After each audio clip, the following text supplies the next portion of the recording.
So, Warrington go back to Super League this weekend, top of the table, after clawing back victory from a Leopards team that had certainly changed its spots on Saturday. It was another tough game. It's one that Warrington have come through, and it's one that Warrington will make themselves stronger from. Adam, welcome to the podcast. Let's get right into it. Challenge Cup versus Leigh. Different proposition to last week, wasn't it? Yeah, absolutely. Hi everyone, welcome back. Hello Rob. Different kettle of fish this weekend. It was like we knew it was going to be a tough game. Yeah. It was going to be a tough match, but I think Leigh actually turned up this week and they actually gave us a bit of a scare. Yeah, they were very dominant in defence. It helped that they had key players back in key positions. Hanley, Tessinu and Mbappe and Jackie's back. They're four key strike players for them. They turned up with a game plan. They were very dominant for long periods of the game. Not sure they were helped by the refereeing standards at times, but yeah, I know you can't blame the referee, but I know they're all about speeding the ruck up and all that lot. But I think a few fans will agree with me. I think Jack Smith had a bit of a howler on Saturday. So let's just focus on Warrington for the minute, because that's why we're here. Yeah. Were Warrington bad? Were Leigh good? Was it somewhere in the middle? Or is that a sign of character? The way that Warrington were being dominated for so long by a Leigh team, and then managed to come back, claw the way back in and win the game? I'd say in the middle really, and I'd say I think it's hard to call. Like that first half, it's the worst half of rugby we've seen Warrington this year. I know we've shown real promising signs against Leeds, but Leeds were just on top. They were just too good in the end for us. But yeah, I think it was shown signs of what's to come this year. Obviously, as me and you were discussing the other day, if that would have happened in 2025, playing against Leigh like that, we would have folded, and we stuck in there. We played simple rugby. I think Sam Burgess must have said to them at half time, right, we're overcomplicating this, just go back to basics, and we came out second half and obviously we got the win. Yeah, simplifying your game plan's all good, because sometimes you can be a little bit too over the top, and you can look to play too much too quick, and I think that is possibly where Warrington struggled a little bit on Saturday, because they were trying to do too much too quickly. They weren't giving themselves the space, the time, the field position to strike and do what they were capable of. Once Warrington clicked into gear, though, they were a different sort of prospect, weren't they? Yeah, it was crazy. Like obviously, the fifth tackle kicks were connecting. Obviously, Ben Corrie scored two to mark his 2-year deal with two tries. What a way to do it! Incredible. He definitely goes down as a legend in my eyes. 17 years at the club. That is some going. And yeah, everything was just clicking into place that second half.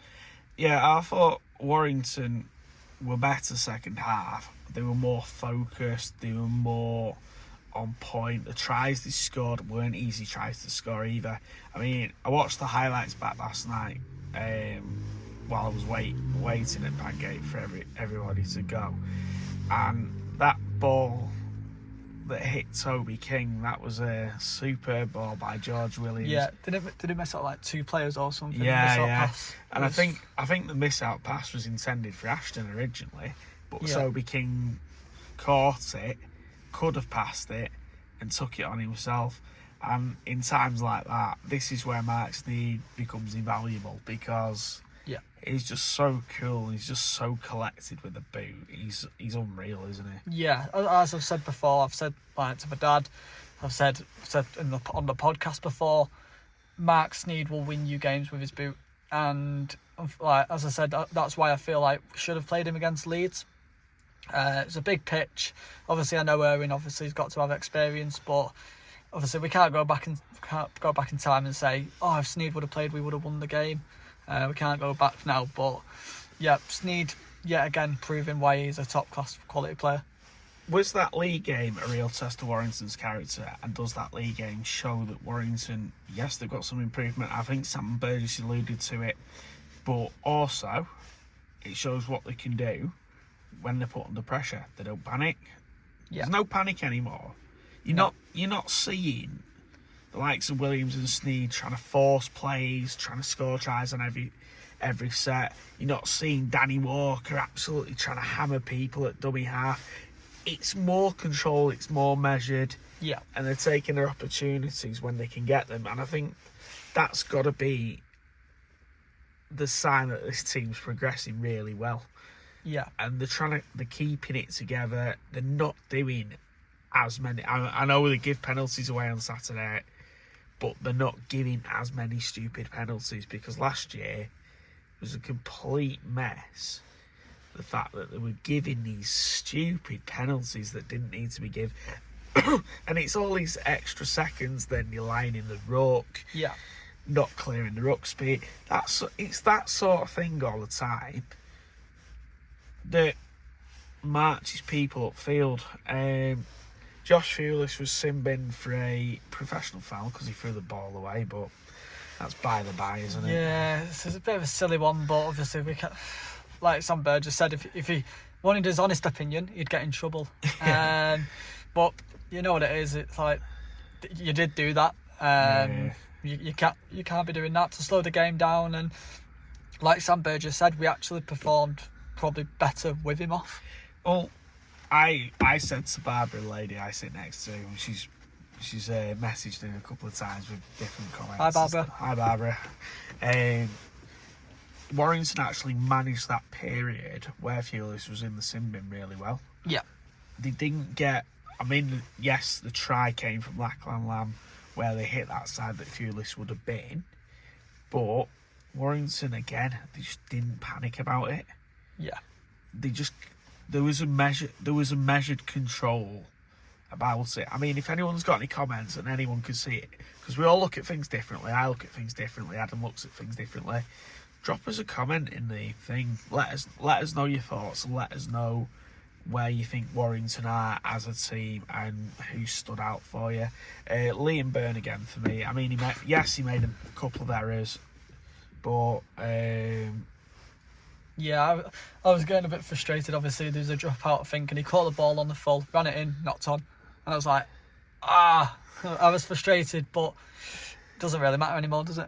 No, he's gone by the by, and the reward for getting through to the semi-final is a trip to Doncaster to play Hull KR on the 10th of May. Yeah. Thoughts on Hull KR? Now, I've seen a few people on Twitter. I've been scrolling through Twitter recently, already writing Warrington off. Yeah, well, we've been in this situation before. Obviously, last year in the Challenge Cup final, we were written off before the game was even, the ball was kicked. Yeah. And we were in the game until 77 minutes, until a daft try. And everyone wrote us off then. 2019 final against St Helens. Saints was storming the league. They were like 12 points in front. We were written off. We got the win. But I think it's going to be a very, very good game. Obviously, we've got the stars of like Mikey Lewis, Hull KR are getting back into the groove with performing again. Obviously, they had a bit of a rough patch at the start.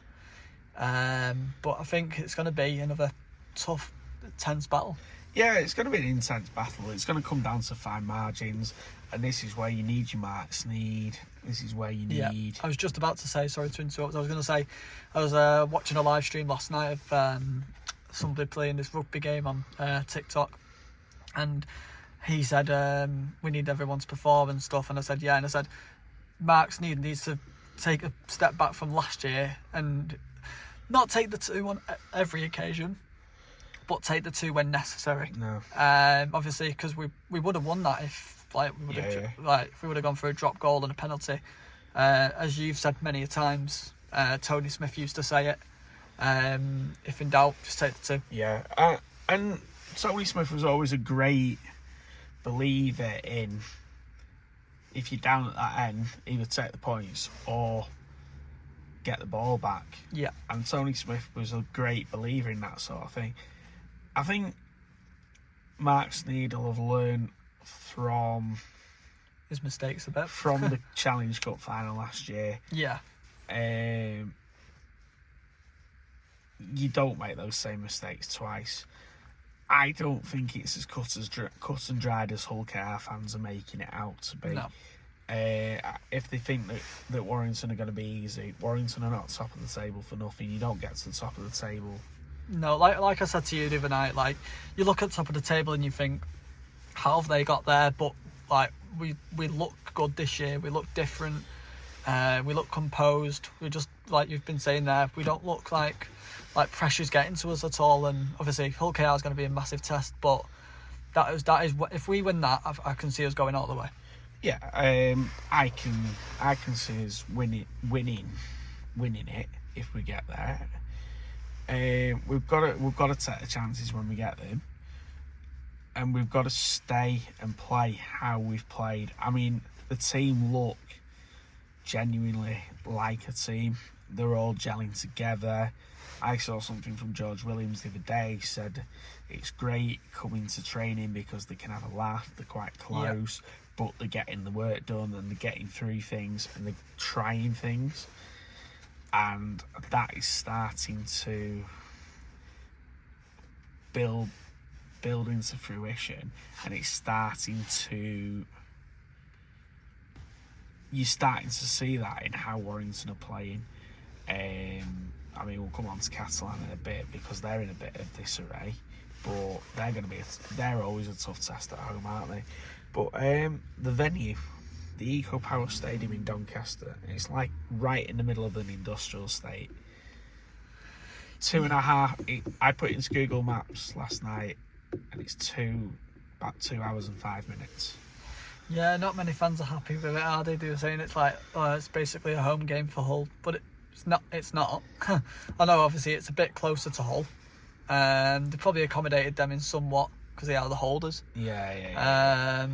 But you like, as we said, Warrington, they'll be unfazed by it. They'll just turn up. They'll get the job done, hopefully. Yeah. And that's what we've got to do, really. No matter where. I went to Vegas to watch them all the way there.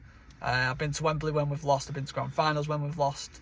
No matter where the boys will be, I will be as well. I think Warrington fans, to be fair, are pretty loyal and they'll go wherever. And I've seen a few comments saying I'm not travelling all that way and stuff, but that's personal preference. But yeah. don't turn up in the don't turn up at queuing up for Wembley tickets. Yeah, when you didn't go like the semi-final and stuff. Like, I know I saw a few people kicking off the other year when we played against Hull KR in I think it was the quarters for the grand final, and they were like, like members and all that lot. Like, members should get priority. Yeah. Members of the season ticket holders, they pay. Yeah, I travel week in, week out. Obviously, unfortunately, I do work, so sometimes it's hard. But I do go week in, week out. Obviously, I'm not going Catalan this weekend for the first time in God knows 3 years. I always try and go when I can go, but obviously we do have to work to go to these games. Yeah, I mean, we're not trying to justify who's the biggest sport and this, that, and the other, but there's always got to be that balance there somewhere.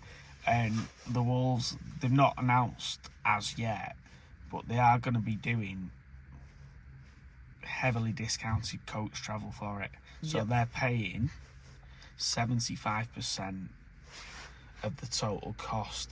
So it's going to be massively discounted thing. Yeah, like when we went to Leeds, obviously you was on the coach as well. Like, I think there was about 8 coaches on the way to Leeds. Yeah, more than that. There's 12, 13 coaches. I'll be getting the coach to Doncaster again.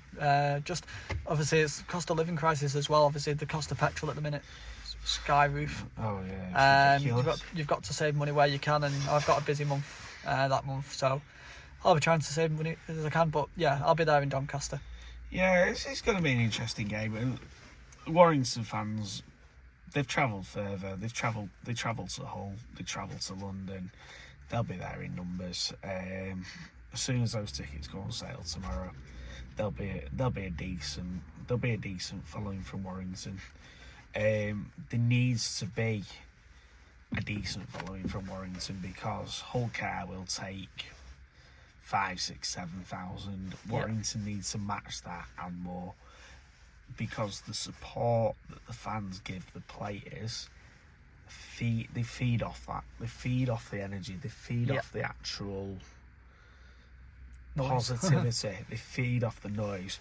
If there's no one there to give the noise, you're giving a bit more advantage. Yeah, I agree. Like obviously, like 2 years ago, when we played against Wigan in the Challenge Cup final, I went to Catalan the week before, and we were all singing Wembley, and they were like, oh, you could see all the players smiling, like they want to do well. They feel like that they actually are doing something right. Obviously, I know unfortunately we didn't really turn up in that game, but yeah, they're doing something right. Yeah, and that will hopefully be rewarded further down the line.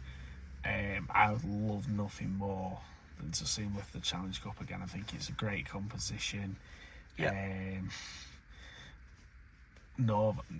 Northern is taking over Wembley for the day. I think it's great. I think as long as it's not torrential rain this time, let's have a bit of spring sunshine. Yeah. I mean, it was torrential rain last time. Conditions were horrible, but I think we just got to make sure there's enough fans in that stand to help push them over.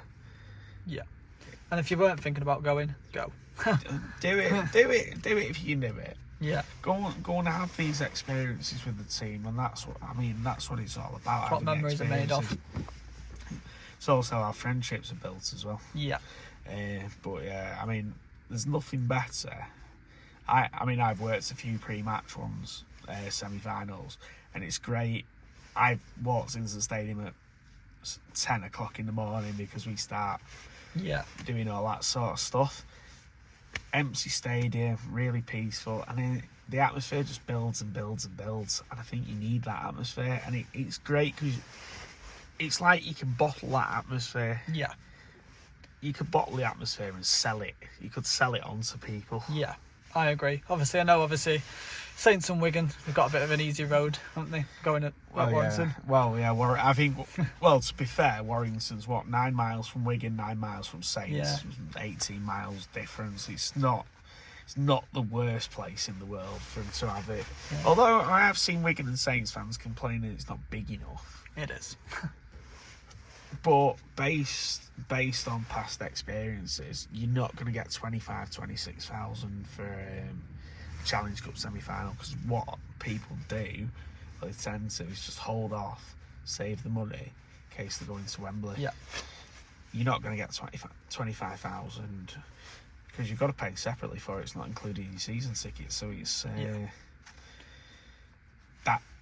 And apparently Bolton was considered for Wigan and Saints, but there's football on there that weekend. Yeah. And it's like Headingley was considered for the Warrington game, but it's the Rob Borough half marathon. Yeah, and it ends in the stadium. Yeah, it ends in the stadium, so they couldn't do anything.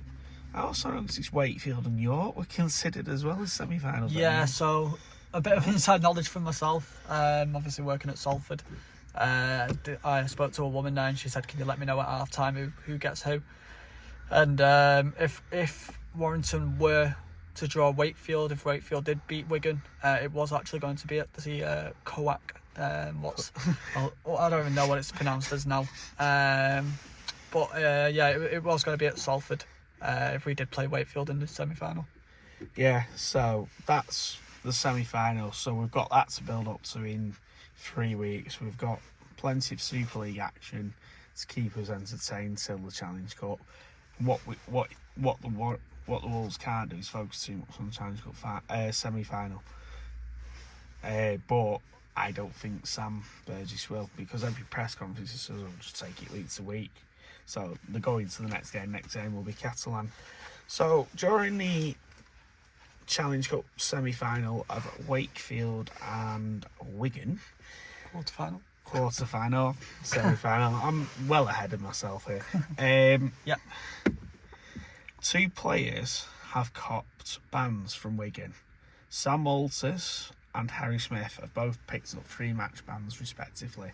Harry Smith, he pushed Jazz Tavanga because Jazz Tavanga kicked out at Liam Marshall, and Sam Walters was done for a headbutt. No, I didn't see this headbutt. I've seen clips of it, I but didn't even notice it. yeah, obviously I was at Salford taking photographs, but I've seen clips, and yeah, I'm going to be honest, you can't be doing that. No. Yeah, like I remember when was it Liam Watts who got sent off for doing it to Murdoch Masilla? Oh yeah, a few years ago. Yeah. Obviously, that was a red card on the field, and Sam Walters didn't even get sent off. No, we don't condone any sort of behaviour like that. Do you think the bans are justified? I noticed Wigan today not challenging them. Yeah, I know Wigan fans are fuming. Obviously, they don't know what's going on with that Smith one, Harry Smith one. But I've said to a few people, it's like when Paul Vaughan picked up, I think it was Sione Matautia when he was injured. Needless ban. Yeah, and that's what they're saying it is. So they're saying Jazz Tavanga was injured on the floor, and Harry Smith could have done more injury to him by pushing him over. Yeah, absolutely. And obviously we've seen it before. You can't be doing that, and unfortunately he's done it. But I mean, if he had his time again, he probably wouldn't do that. No, it's just pure frustration. I think in the game, you get that heated into the game, and you get that intense into the game. Probably sometimes you don't actually realise what you're doing. Yeah, I know. Obviously, like Tavanga as well. He didn't get sent off, and he only got 2 matches for the kick. I know obviously there's been a few people doing the rounds saying only donkeys kicking stuff, and he's came out and said a few words. But yeah, I feel like he should have got like at least 3. Yeah. They're making a mockery of the sport as well, the RFL. They need to be, we've said it before, they consistent. Need to be, yeah, that's the word we love to say. They're not consistent at all. No, they do need to be a lot more consistent, and they need to take it a bit of a grit, because what happens is it filters down into the amateur sides. Yeah. And if amateur players don't get paid, but if it filters down into the amateur, it could have potential impact on people's careers and things like that. And it's got you've got to set your level, whether it's amateur, championship, Super League. There's got to be that level, and they've got to control. They've got to get it right all across the board. If they want a consistent sport, you've got to get it across the board. Start off in the lower leagues, and then build your way up. I think they've just thrown it into Super League, and they've not really done it well. No, it's never gonna be perfect, but you need to get that sort of level. Now, just briefly on referees, you never hear any real criticism of rugby union referees. No. Now, I don't know whether that's because they've got their balance right on things or what, or whether they enforce things a bit better than the rugby league referees do. I'd say the balance, and a word I'm going to probably use, what probably people will agree on me with, is that the referees in rugby union are respected. Yeah. They're respected a lot more. I think I've never watched rugby union in my life. Obviously, I've seen a few clips of this. I think it's a Welsh referee.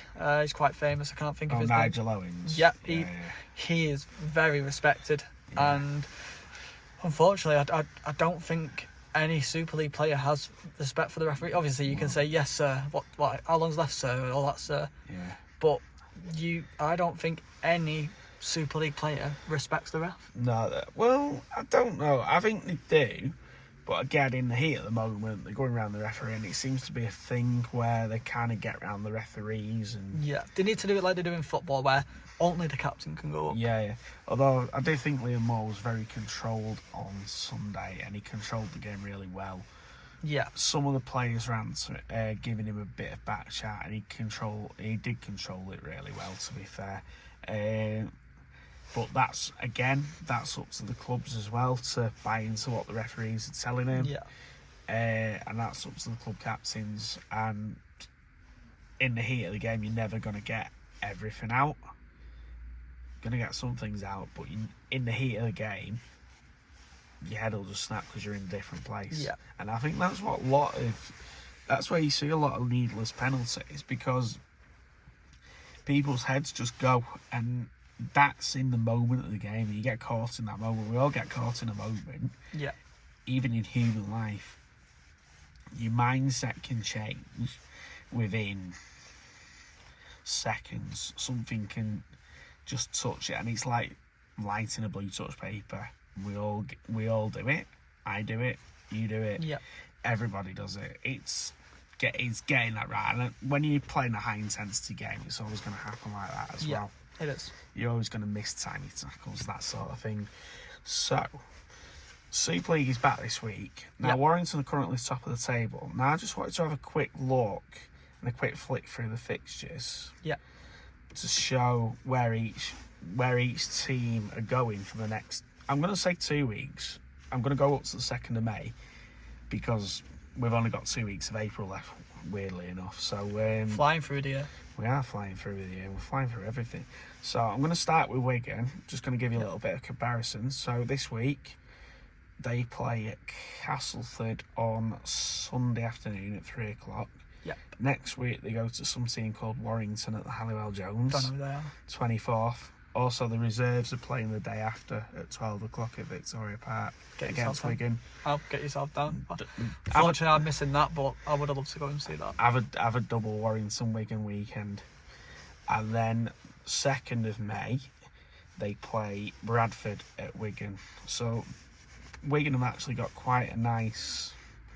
They've got a quite nice setup, but they're missing a few key players. Key players there, yeah. They've still got Jake Wardle missing, Bevan French, and now they've got the likes of, obviously, like we just mentioned, Harry Smith and Sam Walters. They could, like, obviously there's a good 4 teams on 10 points, and they could drop down very easily. Very quickly as well. Yeah.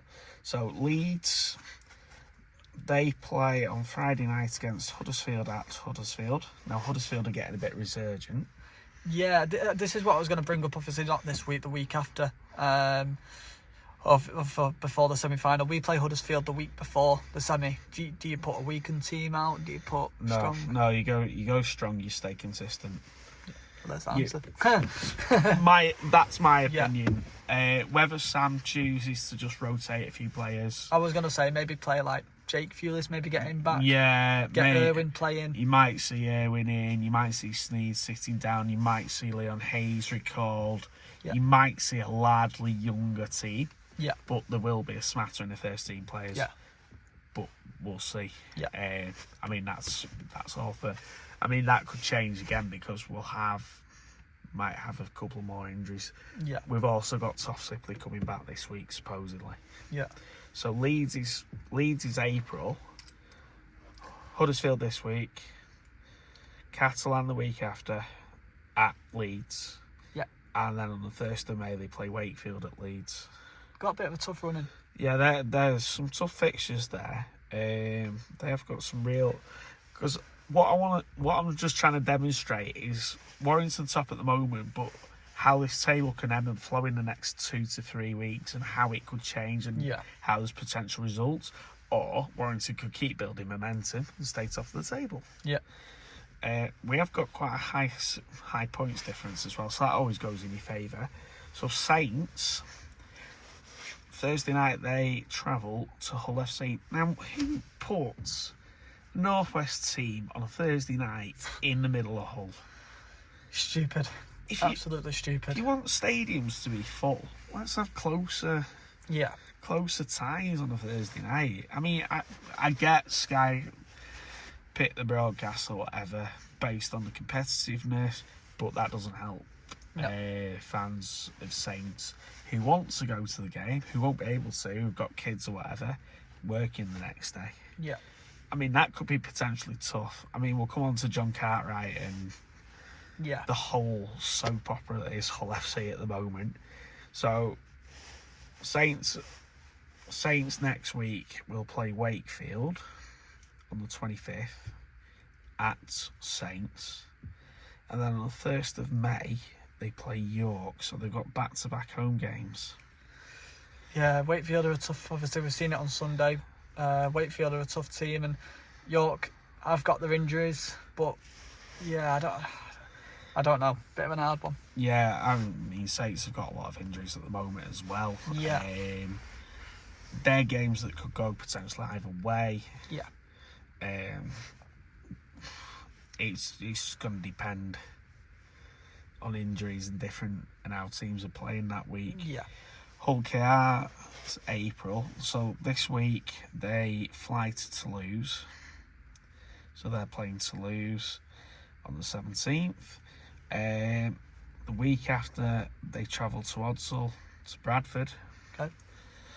And on the 30th of April, which I presume is a Thursday, I think it's a Thursday, they are at home to Castleford. So they've got an easier sort. I was going to say, we need to keep the pressure up because they seem like they've got a bit of an easy running. Yeah, and they've picked up a bit of momentum in recent weeks as Yeah. well. They've got, so there's potential there for Warrington to lose the top of the table. Yeah.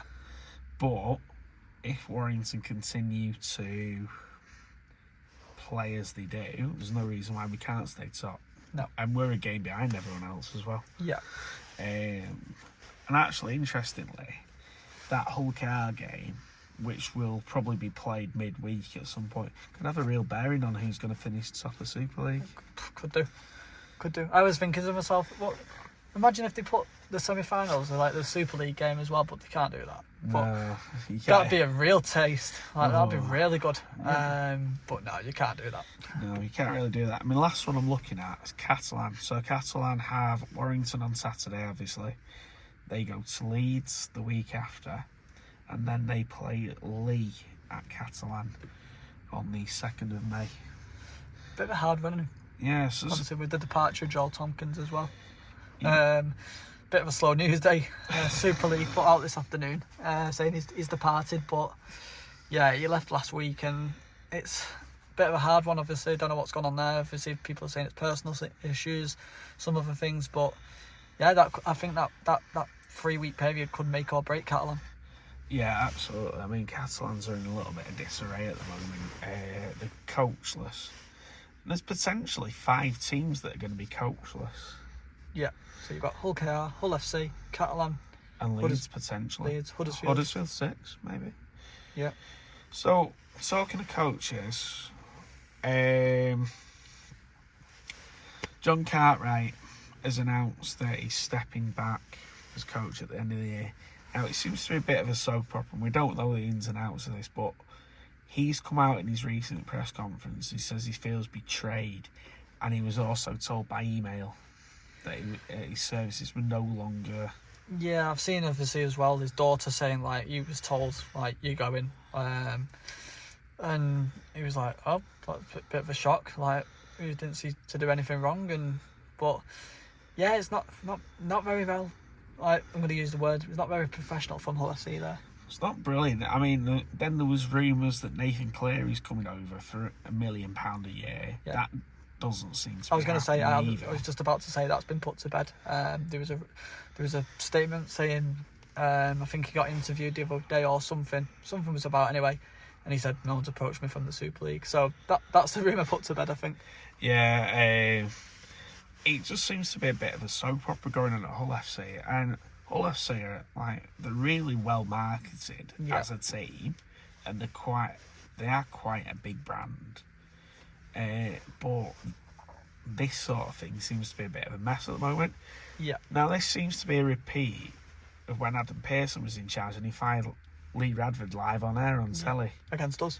Against us. Nothing's changed. Nothing's.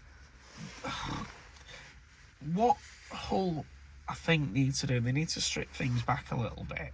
Yeah. And go and do what Warrington have done, invest in the youth, bring the youth through. Yeah. It just seems a bit of a mess at Hull FC at the moment. Yeah. And it can't give the fans any confidence going forward, can it? No. I think it just makes them more. I'd be scared if I was a Hull FC fan. The Yeah. way the club's going, obviously, they make all these signings every year. They want to get there and thereabouts. They want to be trying for trophies, and they drop off and they're never there. And yeah, like you just said there, Rob, they need to do what Warrington do and get good reserves, get good playing styles, and actually play rugby.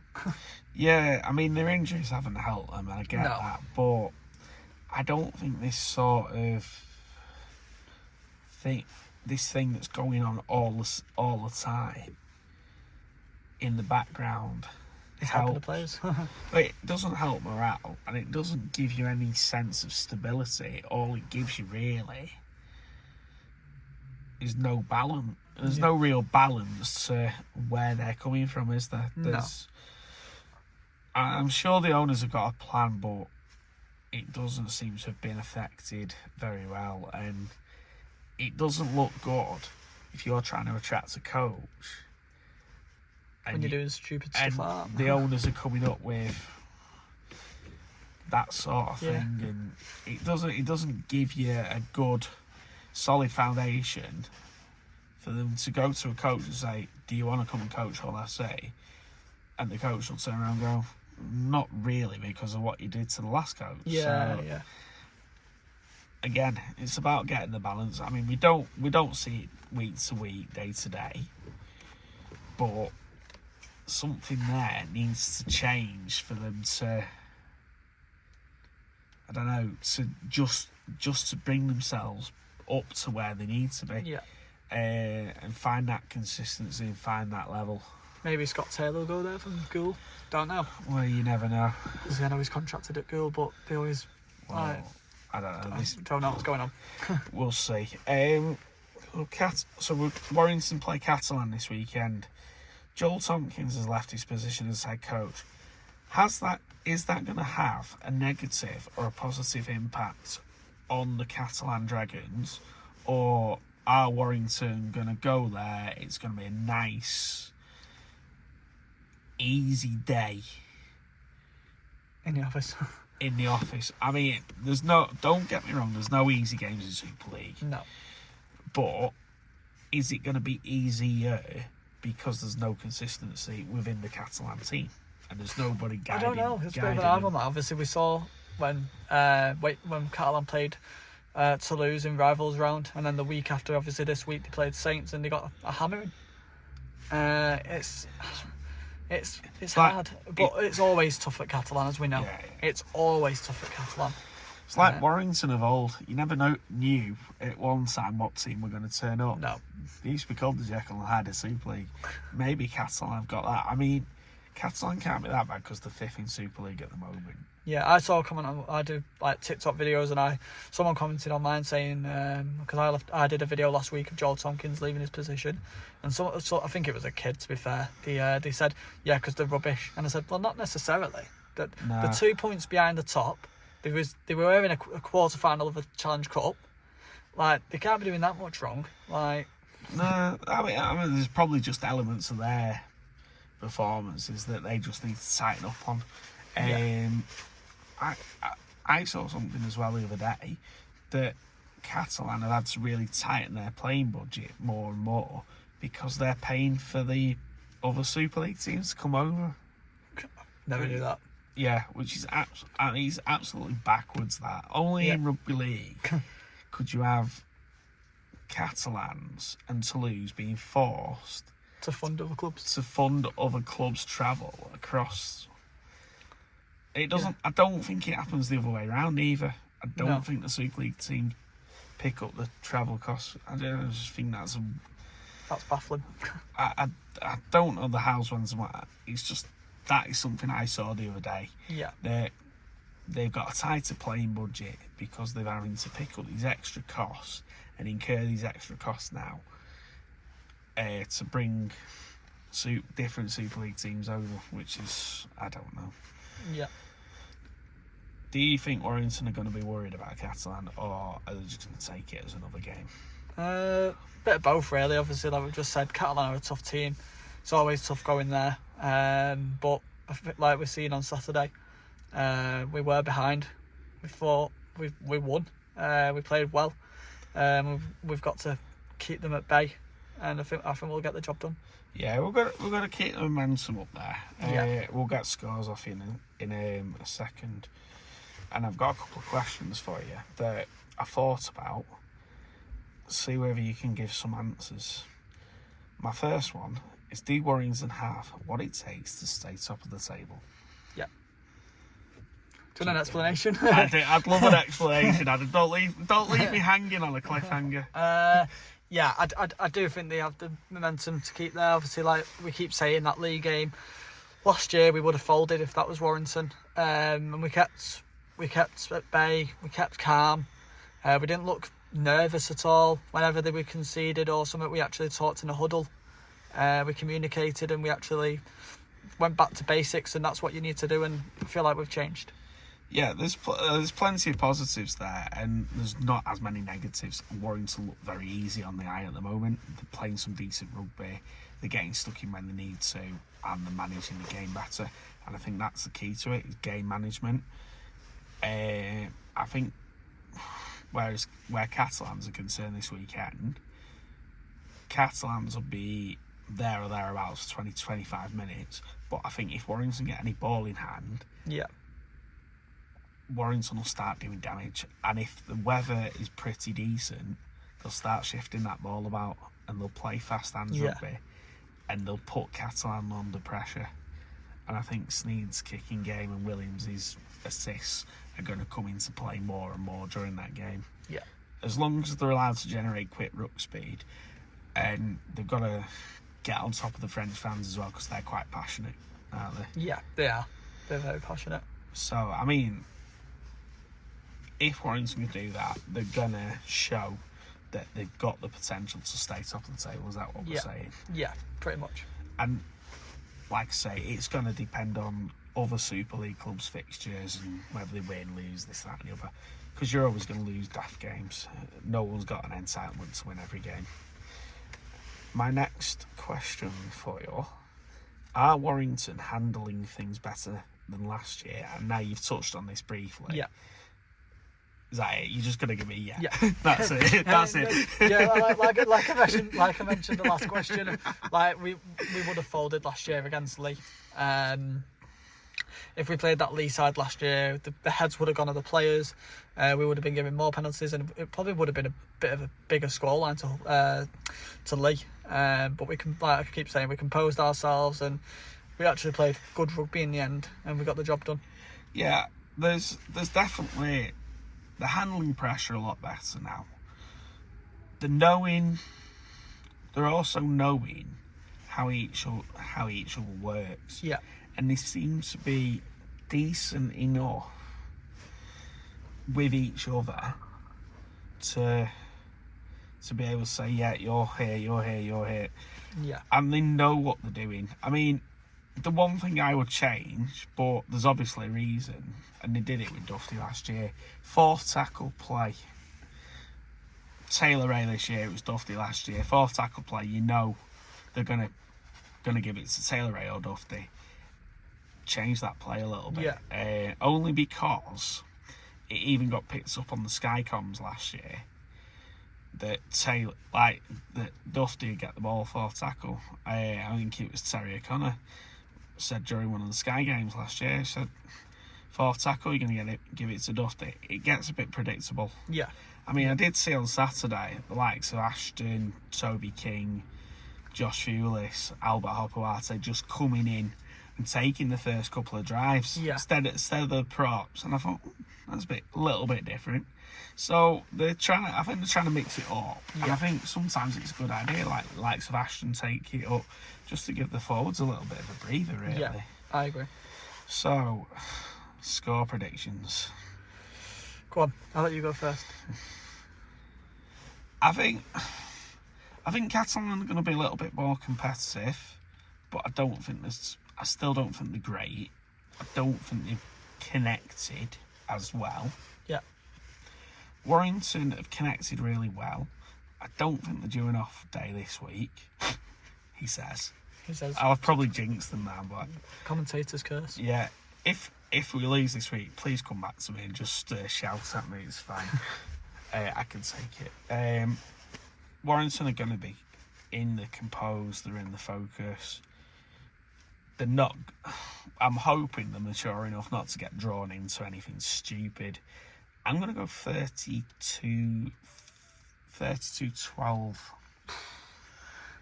Warrington.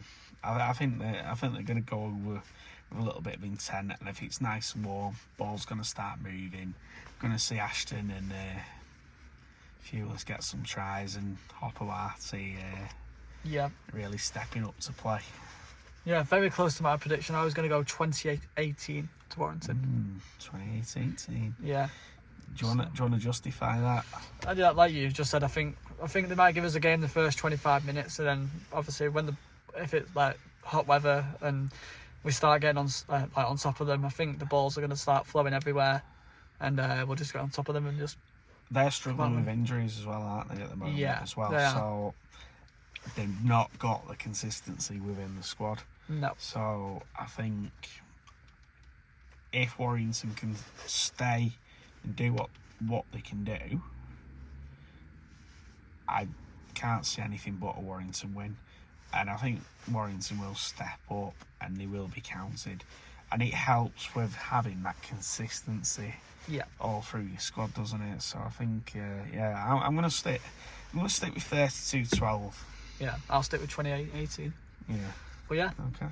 So if you've got any predictions or any comments or any questions, please comment them down below. We're always open to any questions you may ask. But yeah, we'll catch you guys in the next episode for 80 Minutes In. Yeah, next week we're previewing the big one. We are. Big Wigan Warriors. Yeah. And he's not going to be talking to who in Adam's household when yeah, we'll see. We'll see about that. Him versus his girlfriend next week. Yeah, we'll see. But yeah, thank you very much for listening, guys. I hope you enjoyed it. Please make sure you subscribe as well. It's much appreciated as it helps us out, grows us. So yeah, thank you very much. Yeah, and have a good week, guys. And anyone going to France, Allez, Wolves.